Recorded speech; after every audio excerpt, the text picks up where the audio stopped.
जरा दर्शक गौर करें कि चाहे वो तेजस्वी यादव हो और चाहे ये अखिलेश यादव हो, ये दोनों आज तक राम मंदिर नहीं गए हैं। तो राम मंदिर जाने में इनको करंट लगता है, इनको डंक मारता है, इनको दौरे पड़ने लगते हैं। जरा गौर करिए कि ये उस यादवपुर यूनिवर्सिटी में हजारों लोग बिल्कुल खुलेआम नमाज पढ़ रहे हैं, खुलेआम इफ्तारी तोड़ रहे हैं, लेकिन रामनवमी को मनाने के लिए 2 घंटे की छूट देने की अनुमति इस यूनिवर्सिटी ने नहीं दी थी। जैसे मुलायम ने यहाँ पर अत्याचार करवाए भी एफआईआर दर्ज नहीं हो सकती, बिहार में कम से कम लालू राज में ऐसा नहीं था। एक छत्रराज यादवों का चलता था, लेकिन इन जिहादियों का नहीं चलता था। ना ना ना, मैं पूजा नहीं करता, मुझे लगता है कि मेरी बीबी डिम्पल भी पूजा पाठ नहीं करती, हम इन सब चीजों को नहीं मानते। आज वो त्रिपुंड लगा के घसीट रहा है रमजान के दिन में, लेकिन इनकी अक्लदार खुल नहीं रही। ये पूरा एंडी गैंग रमजान में फिर नाचने लगे 2 बोटी बिरयानी खाने के लिए। आज ऐसा लगा कि इस बिरयानी के लालच देकर के जो कंगलों को लालू यादव ने बुलाया, अखिलेश पुत्र ने बुलाया, लेकिन वहां जो रंग दिखा, सोचिए, मतलब रमजान की इफ्तारी चल रही है, वहां पॉलिटिक्स हो रही है वक्फ बोर्ड पे। ये पूरा एंडी गैंग पागल बना हुआ जैसा लग रहा है, उन्माद में एकदम से बौराया हुआ लग रहा है। और आप पूरे देश में यदि देखेंगे तो बात जो मैं तो कुछ चीजें तो वीडियो आपको लालू यादव वाला यदि मिल जाता तो बहुत अच्छा था। पहले जरा अखिलेश यादव को सुन लीजिए आप, ये क्या क्या करते हुए कैसे कैसे बौराए हैं ये लोग। देखिए आजकल तो चंदन करने लगा है, इसीलिए गौशाला बना रहे हैं। हम सुगंध पसंद कर रहे थे इसलिए इत्र पार्क बना रहे थे। बताइए ये सांड पकड़ रही है सरकार के नहीं पकड़ रही है? आप खुद जानते होंगे। नहीं पकड़ रही है। ये कह रहा है कि दुर्गंध इत्र ले रहे हैं और ये जो है ये हमें जो गौशाले का दुर्गंध दे रहे हैं। ये यादव है, ये इसके अंदर का जहर देखिए। और देखिए यहाँ इत्र के साथ ये देखिए ये 2 बोटी, पता नहीं किस चीज की बोटी ले रहा है। इसके चक्कर में तो बिना थूक मिले हुए तो होगा नहीं। अब इसके चक्कर में ये 2 बोटी के चक्कर में है या क्या है, इस तरह का मतलब ये गठबंधन ये क्या नैरेटिव शो कर रहे हैं। तो इसलिए हम लोग एक तो मनीष जी आज जो इसने बयान दिया उसके बाद इसने पूरे प्रदेश के यादवों को गाली दी कि इसने कहा जिनको दुर्गंध पसंद होता है वो इसका वो गौशाला वो करते हैं, जिनके गांव में दुर्गंध पसंद नहीं, हमने गौशाला नहीं बनाई। ये आदमी गौपालकों के वंश में पैदा हुआ, भगवान कृष्ण का वंश कहा जाता है ये वंश, और उनका मुख्य उद्योगी कह लीजिए, धंधा कह लीजिए, वो डेयरी उद्योग है, गौ पालना, जानवर पालना उनका काम रहा है। और ये कह रहा है कि क्योंकि वो तो दुर्गंध होती तो हमें वो नहीं पसंद है, हम तो इत्र, क्योंकि इत्र मुसलमान इत्र कहते हैं, इत्र वही इस्तेमाल करते हैं। तो ये इतना ज्यादा मुस्लिम परस्ती में डूब गया कि ये गौ पालन को दुर्गंध युक्त धंधा बता रहा है। तो सोच लीजिए इसकी बुद्धि में कैसा जाला पड़ा हुआ है मुस्लिम परस्ती का कि ये किसी भी हद तक चला जाएगा। आज इसने एक तरह से गौ माता को भी गाली दी और जो गौ माता को पालने का काम करते हैं यादव, उन यदुवंशियों को भी गाली दी है इसने। और बिल्कुल इस तरह से लग रहा है ये सिलसिला सर यही नहीं रुका, ये सिलसिला सिर्फ यही नहीं रुका। आप देखिए यहाँ लालू पुत्र को यदि आप देखेंगे तो लालू पुत्र भी आज वही करते नजर आए। वो कट्टाधारियों के साथ इफ्तार बना रहा था, जरा गौर करिए, वो कट्टाधारियों के साथ इफ्तार बना रहा था। क्या हालात है बिहार के, ये जरा सोचिए। बिल्कुल, और ये दिखाता है, और ये बाप को ले जाकर के जो कुछ कंडीशन में बाप नहीं है वहां घसीट कर ले गया उस इफ्तार पार्टी में, और वहां न बाप बोलने की स्थिति में है न बात करने की स्थिति में है। वो वीडियो यदि मिल जाता तो हम दिखा पाते इस चीज को। ये दिखाता है कि ये लोग किस स्तर तक उतर गए हैं, ये लोग कहां तक चले गए हैं। नहीं ये वाला दिखाइए मनीष जी, जो जो जो वो कट्टा हिला रहा, कट्टा उठा के उसी, और तेजस्वी यादव सामने बैठा है। तो कट्टाधारी मुसलमान तो कौन सा उसका धंधा होगा, कितना सच्चरित्र होगा, ये आप अनुमान लगा सकते हैं। उस कट्टाधारी मुसलमान के साथ बैठ के इफ्तार की बूटी तोड़ रहा है ये आदमी।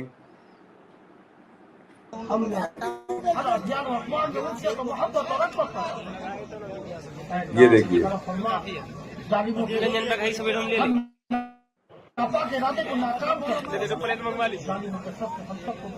ये कट्टा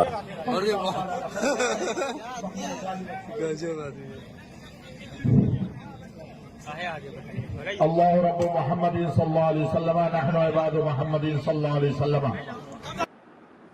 ये देखिए, और यहीं पर ये इंशाअल्लाह हम जो है होने नहीं देंगे, ये लागू नहीं होने देंगे वक्फ बोर्ड इंशाअल्लाह। ये कहता था कि बाप कहता है कि जो है वो फालतू है कुंभ, लेकिन ये बेटे दो बोटी बड़े का मांस का लेने के चक्कर में इस स्तर तक उतरे ये सब।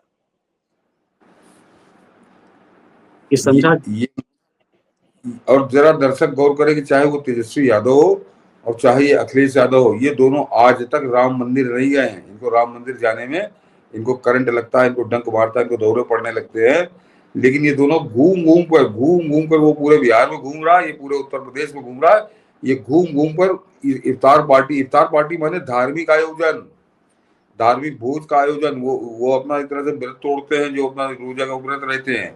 तो इनको एक नहीं दर्जनों इफ्तार पार्टियों में जाने में कोई आपत्ति नहीं है, कोई परेशानी नहीं है, लेकिन भगवान राम के मंदिर जाने में इनको दुनिया भर की बात आती है। बताते हैं कि वहां तो राजनीति हो रही, और यहाँ ये बैठ के जो हिंदू हो और वहाँ इफ्तार की खजूर तोड़ रहे हो, तो ये क्या राजनीति हो रही, तो ये क्या हो रहा है? तो ये अपने पाप को छुपाने के लिए उससे दुगने पाप करते हैं, और कैसे झूठ बोलते हैं इसका बिल्कुल सामने। अब तो क्योंकि वीडियो का जमाना है, सोशल मीडिया का जमाना है, तो इनका पाप अभी चल नहीं पा रहा।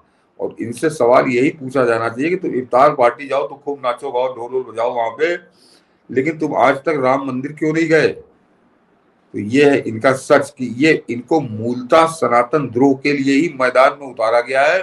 इनके जो फंड प्रोवाइडर है, जो इनके फाइनेंसर हैं, जो इनके गाइड हैं, उन्होंने एक सूत्री कार्यक्रम दिया कि किसी तरह से इस सनातन धर्म को तोड़ दो, उसके बाद हिंदुस्तान को तोड़ने में तुमको कोई बहुत ज्यादा समय नहीं लगेगा।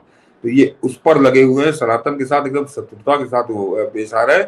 तो ये बड़ा खराब संकेत है मनीष जी। बिल्कुल, और यही देखने को मिला कि किस तरह से बिहार में इसी बात पे चर्चा चल रही थी, किस तरह से मुस्लिम वोट बैंक के लिए प्रेशर एक तरह से कि यदि नीतीश कुमार वक्फ बोर्ड पर सरकार से समर्थन वापस नहीं लेते हैं तो हम मानेंगे कि वो जो है मुस्लिम विरोधी हैं, मतलब इनके हिसाब से चले, और इसीलिए ये एक अपने अलग ढंग का एक खेल खेल रहे हैं। मामला यहीं तक नहीं रुक रहा सर, ये तो अब जाधवपुर यूनिवर्सिटी का भी सामने सच आया। हाँ, जाधवपुर यूनिवर्सिटी जो है ये अपने आप में ये यहाँ पर होली मनाने पर आपत्ति थी, लेकिन यहाँ देखिए ये क्या हो रहा है। रामनवमी मनीष जी, रामनवमी पहले खबर दिखा दीजिए मनीष, पहले खबर, उसके बाद ही दिखाते हैं पाप इनका। ये देखिए, जाधवपुर विश्वविद्यालय ने एमसीसी और सांप्रदायिक धमकियों का हवाला देते हुए परिसर में रामनवमी मनाने की अनुमति रद्द की। ये जो अभी रामनवमी के इसकी अनुमति रद्द कर दी, ये नहीं मनाएंगे। ये खबर है 17 अप्रैल 2024 की। ये जरा ध्यान रखें कि रिपोर्ट के अनुसार 16 अप्रैल को कई छात्रों ने अरविंदो भवन से बाहर देर रात तक प्रदर्शन किया और अधिकारियों से अनुमति रद्द करने की मांग की। उनका दावा था कि इससे परिसर में सद्भाव प्रभावित होगा और मतभेद पैदा होंगे। प्रदर्शनकारी छात्रों के अनुसार रामनवमी केवल एक त्योहार नहीं बल्कि विभाजनकारी राजनीति से जुड़ा हुआ है। ये जरा इनके वो देखिए क्रम। इस नोटिस को एक्स पर कई हैंडल्स ने शेयर किया, जिसमें पश्चिम बंगाल भाजपा भी शामिल है। नोटिस में कहा गया है कि तीन आधारों पर अनुमति रद्द की जा रही है। सबसे पहले कि विश्वविद्यालय को कुछ छात्रों से आवेदकों की सूची में उनके नामों के धोखाधड़ीपूर्ण उपयोग के बारे में लिखित शिकायतें मिली। दूसरे, विश्वविद्यालय में छात्रों के विभिन्न समूहों से सांप्रदायिक धमकियों की लिखित शिकायतें प्राप्त हुई, जिससे परिसर के भीतर शांति और सद्भाव में व्यवधान उत्पन्न हो सकता है। और तीसरा, मार्च के अनुसार 16 अप्रैल को कई छात्रों ने अरविंदो भवन के बाहर देर रात तक प्रदर्शन किया और अधिकारियों से अनुमति रद्द करने की मांग की। उनका दावा था कि इससे परिसर में सद्भाव प्रभावित होगा और मतभेद पैदा होंगे। प्रदर्शनकारी छात्रों के अनुसार वो विभाजनकारी राजनीति से जुड़ा हुआ है। ये और इसके बाद जो है मनीष जी, उन्होंने इसको कैंसिल भी कर दिया कि, और उसका जो तीसरा कारण उन्होंने बताया कि 2024 में पश्चिम बंगाल सरकार के शिक्षा विभाग ने आगामी आम लोकसभा चुनाव के लिए आदर्श आचार संहिता का कड़ाई से अनुपालन करने के लिए कहा। टाइम्स ऑफ इंडिया से बात करते हुए जेयू के अधिकारी ने कहा कि गेट 3 के पास परिसर में सुबह 11 बजे से दोपहर 2 बजे तक रामनवमी मनाने के लिए अनापत्ति प्रमाण पत्र दिया गया था। हालांकि 3 आधारों पर अनुमति रद्द कर दी गई है। ये बंगाल के कलकत्ता यूनिवर्सिटी का घटना है या लाहौर के, पाकिस्तान की लाहौर यूनिवर्सिटी के, इसको जरा सोचिए। और ये दर्शक मनीष जी अब गौर करें कि ये अभी पिछले साल अप्रैल में रामनवमी मनाने की छूट नहीं दी गई, उसकी अनुमति रद्द कर दी गई, लेकिन आज उसी जादवपुर यूनिवर्सिटी में जरा दिखाइए कैसे नमाज पढ़ के कच्चे इफ्तारी अदा हो रही है, इफ्तारी हो रही है। देखिए सब खा रहे हैं घसक। नमाज भी चल रही है, नमाज भी चल रही है पार्ट टाइम।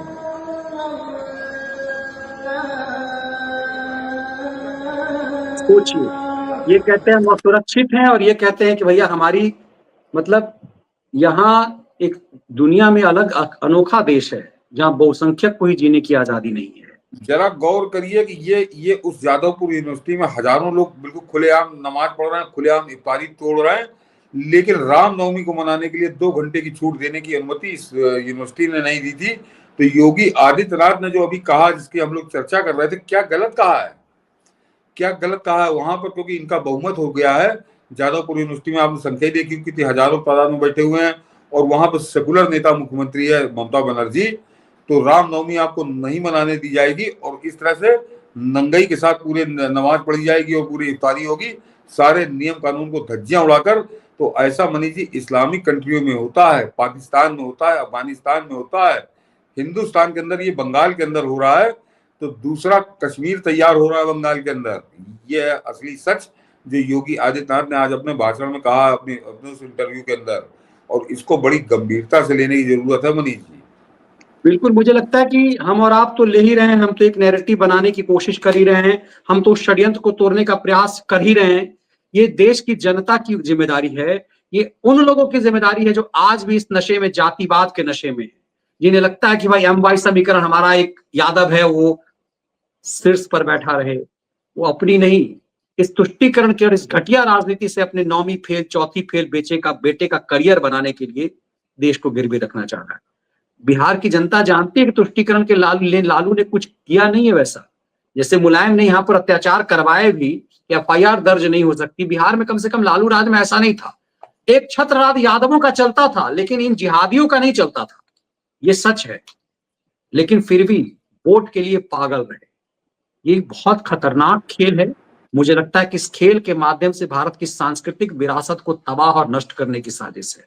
और ऐसे लोग तो कायदे से, ऐसी राजनीति तो विपक्ष की भी होनी नहीं चाहिए। जो हम लोग कई बार कहते हैं ना कि लोकतंत्र को जीवित रखने के लिए विपक्ष होना चाहिए, यदि ऐसा विपक्ष हो तो भगवान माने। ये दरअसल इसको गौर करें कि पूरा कारनामा जो अभी बताया, ये सारा का सारा कारनामा इंडी गैंग का है। वो तेजस्वी यादव इंडी गैंग में, अखिलेश यादव इंडी गैंग में, ममता बनर्जी इंडी गैंग में, राहुल गांधी इंडी गैंग में। तो ये सब मिलकर किस तरह से सनातन की धज्जियां उड़ाने के लिए कोशिश कर रहे हैं, सनातन की जड़ें उखाड़ने की कोशिश कर रहे हैं और मुसलमानों को जमाने की कोशिश कर रहे हैं इस देश के अंदर। ये बिल्कुल उसका नंगा उदाहरण है मुनीष जी। बिल्कुल, ये पलटने की कोशिश तो करते हैं। ये कुछ ना कुछ ऐसी कोई, देखिए ना, कल्पना कर सकते हैं कि अखिलेश यादव त्रिपुंड लगाएगा, जो कहता था कि न मैं पूजा करता हूं न मेरी बीवी पूजा करती है। वो गुप्ता के, प्रणय राय और गुप्ता के साथ इंटरव्यू एक उसका है, बचकाना जब पढ़ता था, तैयार हो रहा था, उस समय में नया नया ब्याह जब किया था, उस समय का इंटरव्यू। ना ना ना, मैं पूजा नहीं करता, मुझे लगता है कि मेरी बीवी डिम्पल भी पूजा पाठ नहीं करती, हम इन सब चीजों को नहीं मानते। आज वो त्रिपुंड लगा के घसीट रहा है रमजान के दिन में। लेकिन जहर तो उगल ही रहा है, गौवंश के लिए जहर उगल रहा है कि भाई यादव होकर के कह रहा है कि गौशाले से दुर्गंध आती है। मुझे लगता है कौन यादव इसको पसंद करेगा? ये कैसा जहर उगल रहा है, तुष्टीकरण के लिए किस हद तक जा रहा है। तुष्टीकरण को मनीष जी, यार लखनऊ से इनका एक विधायक है, पूरे शहर के जिले के अंदर एक विधायक है, रविदास मल्होत्रा। उसका वीडियो आज वायरल हो रहा, तो मैंने देखा, मैंने अपना सर पीट लिया। वो सबसे आगे की कतार में खड़े होकर नमाज पढ़ रहा है, वो उसका नाम है रविदास मल्होत्रा, वो नमाज पढ़ रहा है। किसी मुसलमान से आप पूछ लीजिए कि बिना कलमा पढ़ के मुसलमान हुए बिना गैर मुसलमान नमाज नहीं पढ़ सकता। तो इसका मतलब रविदास मल्होत्रा ने कलमा पढ़ के वो मुसलमान हो चुका और वो धोखा देने के लिए अपना नाम रविदास मल्होत्रा रखे, क्योंकि वो सबसे अगली कतार में खड़े होकर नमाज पढ़ रहा है। नहीं, बिल्कुल ये समझ में नहीं आता कि आप इफ्तार में जाएं, आपके मित्र हैं, आप जाते हैं, कोई बात नहीं, हो सकता है आप भी, मतलब जो है हमारे गांव देहात में होता है, गरीब मुसलमान होते हैं लोग, शाम में उसको इफ्तार खिलाते हैं, भूजा खिलाया, पकौड़ी खिलाया, ये चलता है ये सब चीजें। लेकिन इसका मतलब ये नहीं कि आप इफ्तार करें तो आप टोपी पहन लें, आप भी जो है सो गाय खा लें, इस स्तर तक आप चले जाएं। तो ये घिनौनापन का हद है, कमाल है, ये स्तर है। तो मुझे लगता है कि वोट बैंक के लिए जो इनको मूर्ख बनाते हैं, उन्हें भी समझ में आना चाहिए कि ये लोग किस तरह इन्हें मूर्ख बनाते हैं, राजनीति अपनी कर रहे हैं। अखिलेश यादव ने क्या किया है? नहीं पता नहीं मनीष जी, उनको मूर्ख बना रहा है या हिंदुओं को मूर्ख बना रहा है अपने नाम से। बिल्कुल, ये भी बात है, ये समझा जा सकता है ये कितना खतरनाक सच है, और इस सच को हमारे आपको बहुत जरूरी है कि इसे हम बहुत गंभीरता से समझें।